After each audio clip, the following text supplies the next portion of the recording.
Hi hello నమస్తే. నేను మీ శ్రీదేవి నివాస్. అందరూ ఎలా ఉన్నారండి? బాగున్నారా? నేనైతే చాలా చాలా బాగున్నానండి. ఈరోజు శనగపప్పును క్యాబేజీ కర్రీ చేస్తున్నాను. సో ఒకసారి మీకు కూడా చూపించేద్దామని చెప్పేసి నేను ఒకసారి వీడియో తీస్తున్నానండి. క్యాబేజీ శనగపప్పు, క్యాబేజీ మామూలుగా పిల్లలు ఇష్టపడదు, అందుకని చెప్పేసి శనగపప్పు వేసి చేస్తానండి.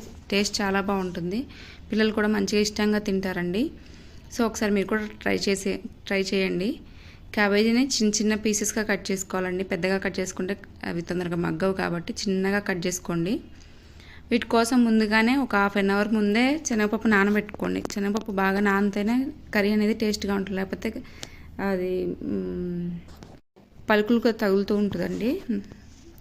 ముందుగా కడాయి పెట్టుకొని ఆయిల్ పోసుకున్నానండి.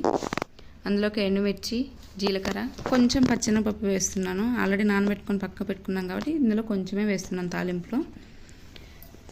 తాలింపు వేసిన తర్వాత ఉల్లిపాయ, పచ్చిమిర్చి వేసి కొంచెం మగ్గిన తర్వాత ఈ క్యాబేజీ మొత్తాన్ని అందులో వేసేస్తున్నాను. క్యాబేజీ అంతా అందులో వేసి మంచిగా కలుపుకోండి. అంతా మంచిగా కలిపి ఒక 5 నిమిషాల తర్వాత మళ్ళీ పచ్చెనపప్పు కూడా వేసేసుకోండి. ఈ రెండు వేసి కొంచెం మగ్గిన తర్వాత పసుపు వేసుకున్నాను. పసుపు వేసుకొని మంచిగా మొత్తం కలిపేసుకొని మూత పెట్టేసుకొని ఒక 2 నిమిషాలు సిమ్లోనే మగ్గించండి. ఇది కొంచెం మగ్గిన తర్వాత ఇందులో తగినంత సాల్ట్ వేసుకుంటున్నాను. సో ఉప్పు వేసుకొని మళ్ళీ కలుపుకొని మూత పెట్టుకోండి.